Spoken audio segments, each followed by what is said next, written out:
Hello all and welcome to The Cutting Edge. I'm Dr. Eric Moore, Deputy to the Commanding General. Here at the U.S. Army Combat Capabilities Development Command, also known affectionately as DEVCOM. Today we have a special guest in the studio with us, Major General John M. Cushing, Commanding General of DEVCOM. General Cushing, thank you for joining us today. I'm really looking forward to our conversation. The cutting edge, huh? Cool. All right. And then, I'm absolutely excited to be here. When you told me that all the other folks that have joined you, I think that you've got a really good kind of representation in terms of what DEVCOM does. And then I appreciate you doing this and in terms of selling and telling the DEVCOM story. I think that's important. You know, sir, it's always a pleasure to be part of this command. And I go back to actually coming to visit you when you were still the deputy at USAREC. That's right. I do remember that. And we sat down and we talked about some things. And you later said, hey, so what do you do as a deputy? And I said, I'm trying to figure it out, just like you're probably going to figure out what the CG does. Yep. So we're going to actually get behind some of that inside baseball on that today. Okay. Because, you know, when I think about your tenure here, one question that I have, what are some of the command-wide accomplishments that you're the proudest of as the commander of DEVCOM?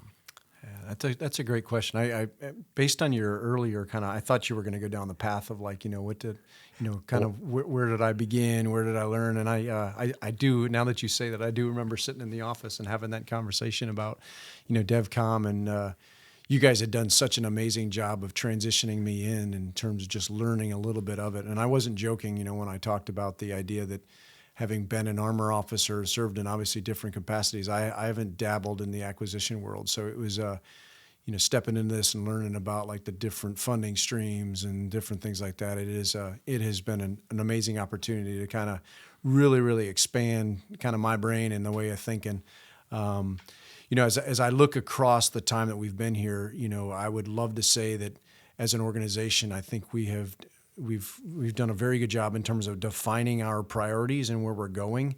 I am most proud in certain areas, but one in particular is the fact that, again, I only go on what history I hear, but I really love the fact that I think the directors really get along well.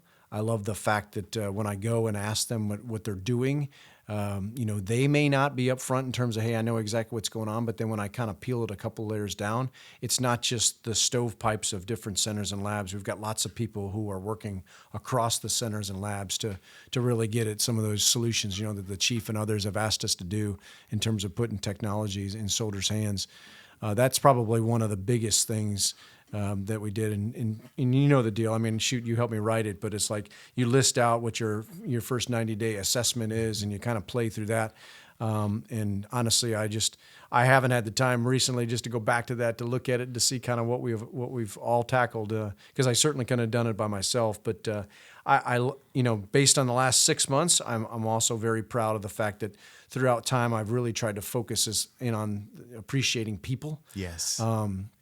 And so, just like what we did a little bit earlier today, when we have those award ceremonies, we get a chance to recognize folks, because there's so many amazing people in this organization, and just the ability to say thank you for what you do.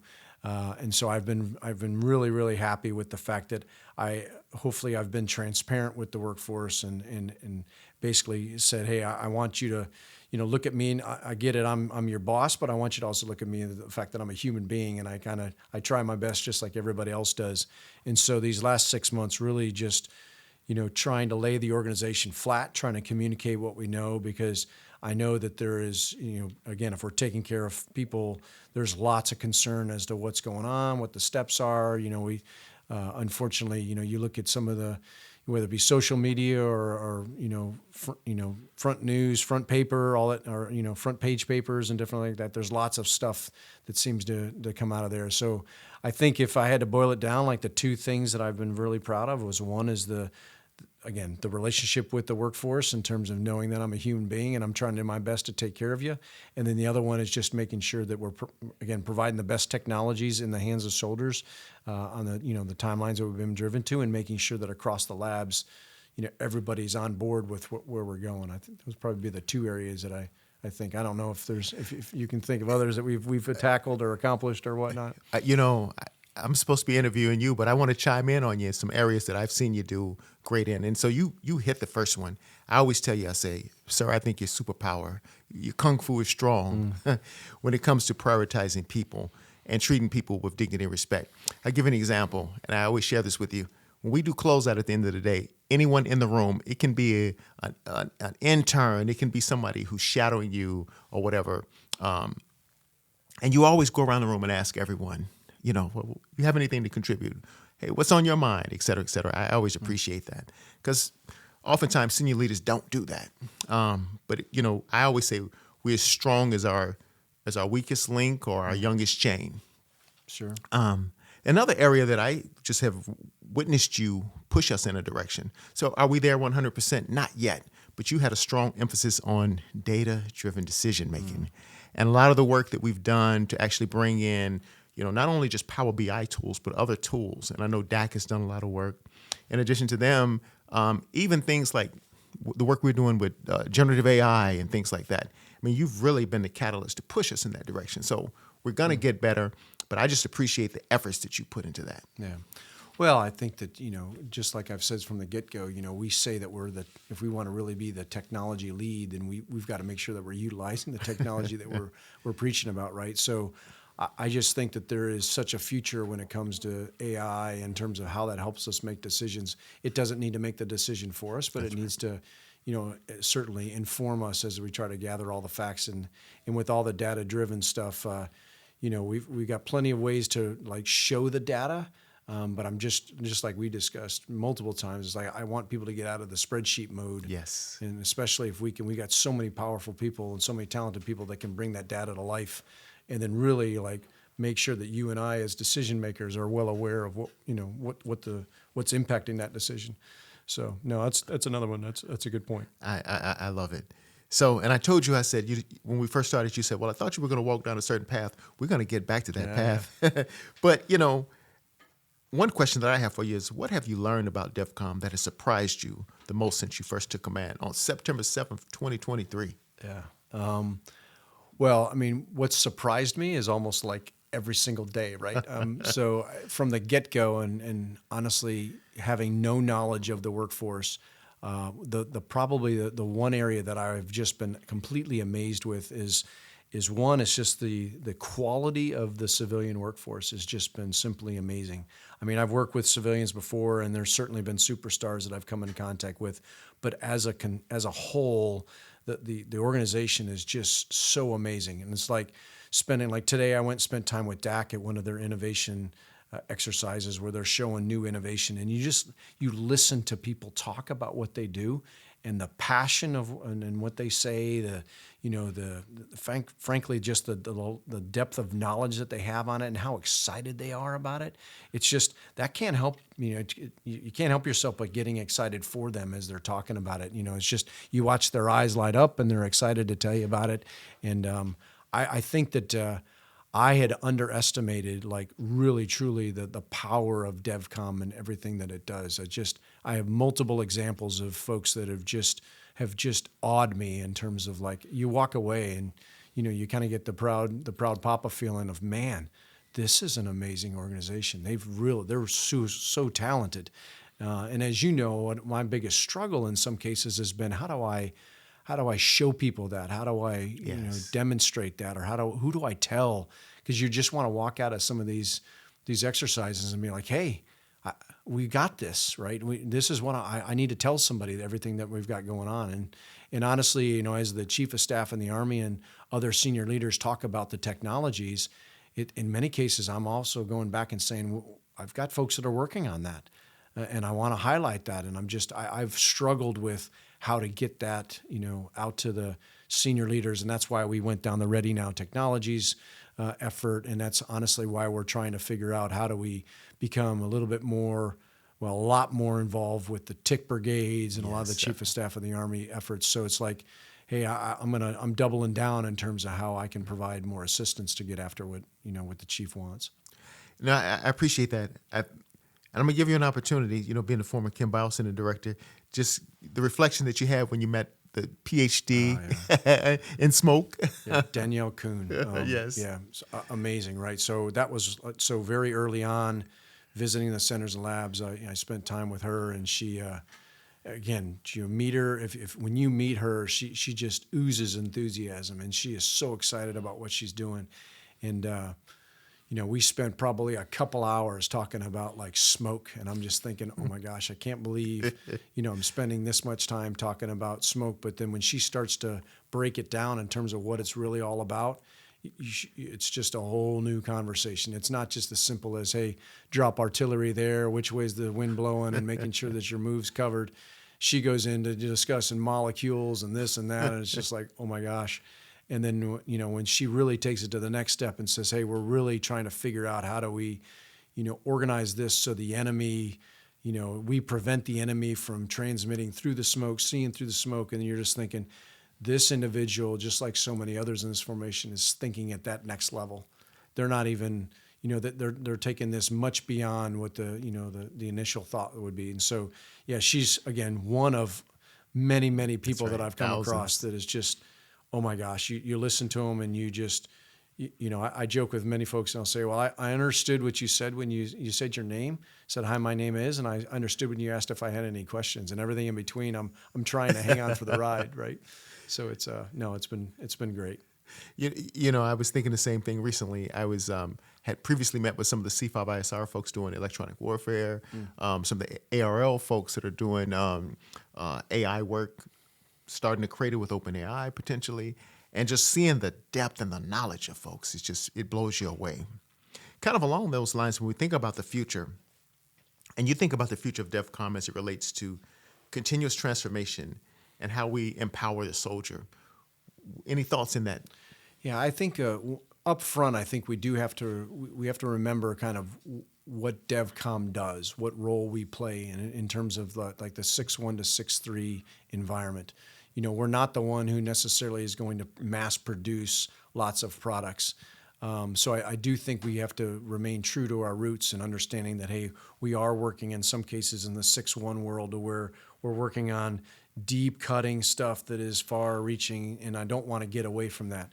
Having said that, we all have bosses, and the chief of staff is obviously pretty adamant about, hey, I want to get technology in the hands of soldiers and go from there. So I think that if I could be as bold to say that we do have lots of what I would say is ready now technologies, those technologies that we've seen through the 6.1 through 6.3 process that honestly is going to answer some of the needs that our Army has. So we've got to be prepared to be able to allow different TIC brigades, TIC units to test that out, and then certainly get the feedback and then work it through the system to make sure that we can, how do we work with industry and others to really build upon what we've done and then get it in the hands of soldiers quicker.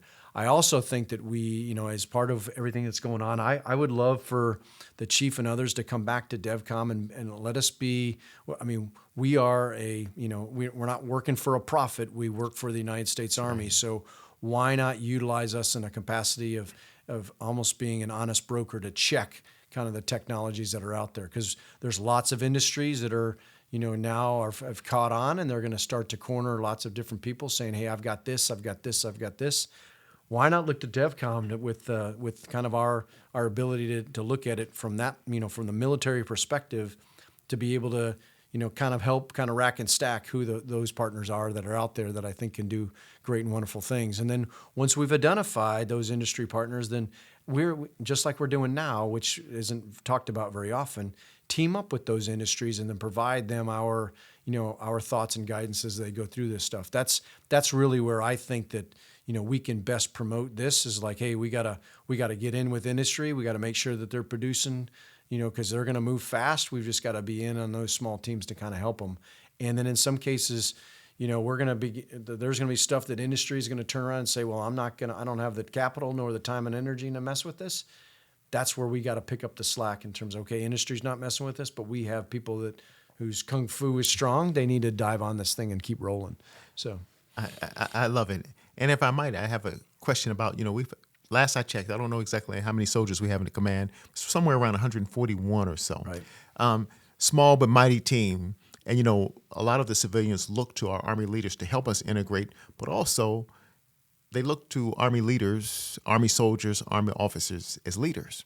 But when you think about those soldiers that work in the command, how do you see them kind of enabling us in some of those missions? Well, I think that the soldier, one, provides a linkage back to units, right? So they should be able to open doors for our scientists and engineers to be able to get into units, to be able to, spend the time through their relationships to kind of garner from them what do they need.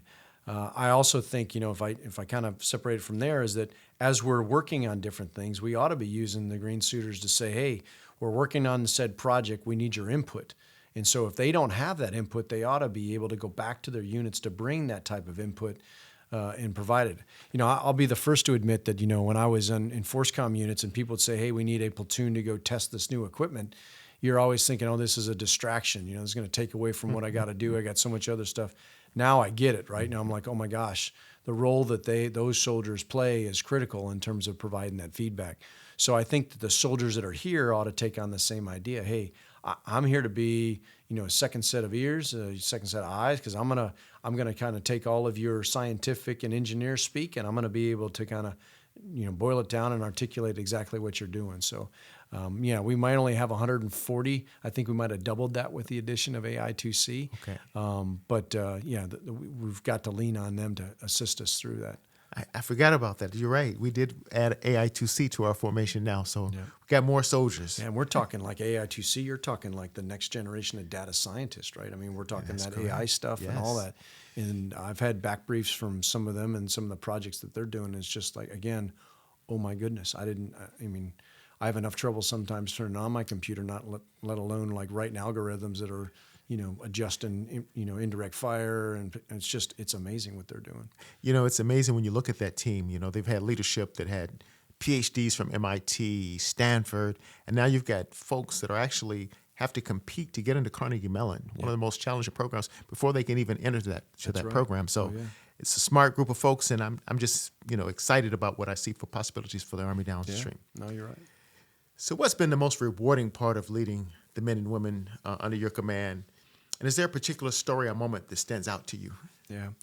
I'm going to default to recently I listened to a change of charter conversation, which was a speech, and the individual I listened to talked about green light organizations and red light organizations, and I thought it was very, very interesting. And so, red light organizations are obviously those that when you give them significant problems or they go to approach, there's a red light, right? There's no getting beyond that. Green light organizations are those that there is an open communication between you and the individuals, and people are comfortable in their environment.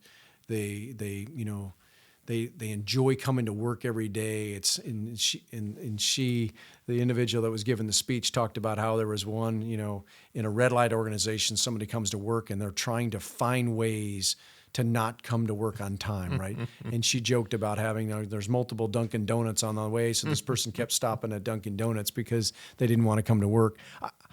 I honestly, I look back on it and I've never had those days, right? I'm always excited to come in and see everybody and spend time and honestly, at the end of the day, know that the problems that we're solving are going to, they're going to save lives when it's all said and done, and put technologies in soldiers' hands. And so in that aspect, just understanding the bigger mission and the cause for DEVCOM has been awesome to me. I mean, in some cases, and I had early on, one of Army senior leaders looked at me and said, "Hey, listen, initially you're gonna pull a lot more from the organization than you're gonna give."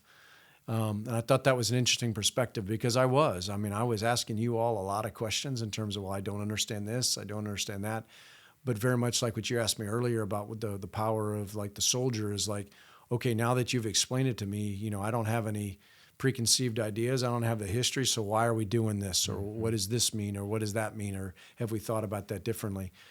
Honestly, I'm not quite sure when the tide changed.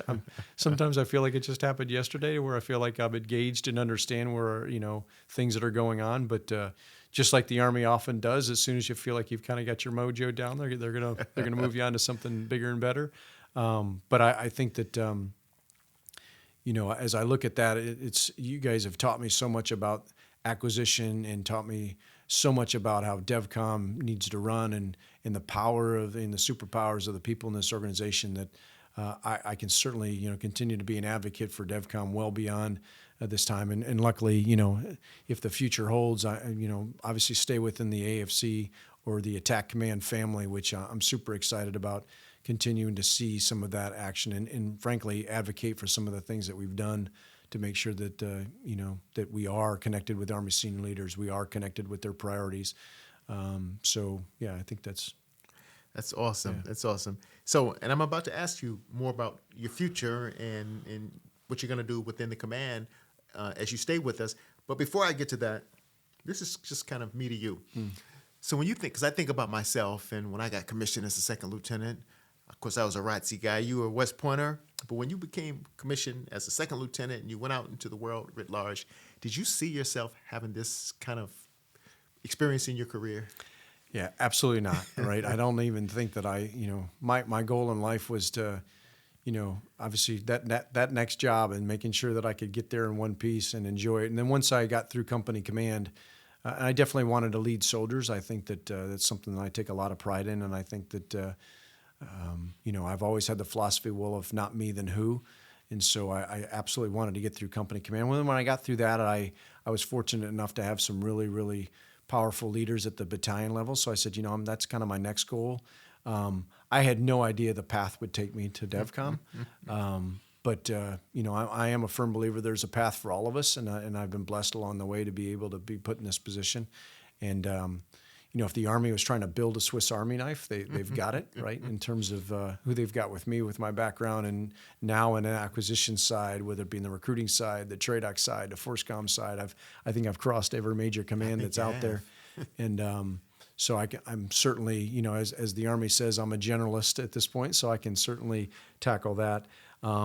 The irony in terms of where I've ended up is so when I was a young kid and we lived in Michigan, my father worked at the tank automotive plant and was working on the XM1 program and the Bradley fighting vehicle and all that. And so growing up, I was, kind of seeing him do some of these things, and we had, little posters and models in the house, and the kind of the full circle irony in terms of landing right back here to where, oh my goodness, I had no idea that I'd be doing what I'm doing now. And actually kind of, again, going full circle to where, my goodness, who would have thought I would have landed there? I consider myself, so lucky to have spent the time here in DEVCOM and learned everything that we've do. And I, at the end of the day, just like you just hope that you've impacted like one person along the way to make them, better than they were before and impacted the organization. Understandably, things will change when there's new people in place, but if you've inspired somebody or at least kind of, encouraged somebody to kind of do things that are bigger than themselves and reach out and maybe, provided a good example, then I think that you can kind of spike the football and say you did what you could, right? I love it. The Army's perspective of leadership in terms of be, no, do. And people remember you more for the B side, your character, who you are, than, what you know. I mean, yeah, you want competent people, but at the end of the day, people remember how you made them feel. Sure. So I appreciate that. So as you embark on the next chapter, we're all curious. I kind of know where you're going, I think. Yeah. But what's next for you, General Cushing, and what are you looking forward to? Yeah, so right now I'm slated to go be the Chief of Staff and replace General McCurry up at the Army Futures Command, soon to be the Army Transformation and Training Command. As much as I, actually would love to stay here in DEVCOM. I mean, there's, just like I said, we all, the Chief of Staff in the Army and General Rainey have said, hey, we're going to move you. And so I'm going to, surround that just like I surrounded this and throw my heart and soul into trying to be the, best Chief of Staff I can. There's what a neat opportunity. And some people say, oh my gosh, you're going in an organization that's going to be, building itself and putting itself. I look at that as a pure opportunity. It's an opportunity. I think there's going to be so many neat opportunities to be able to build that organization like it needs to be built, and absolutely kind of build on some of the successes of what's occurred up till now.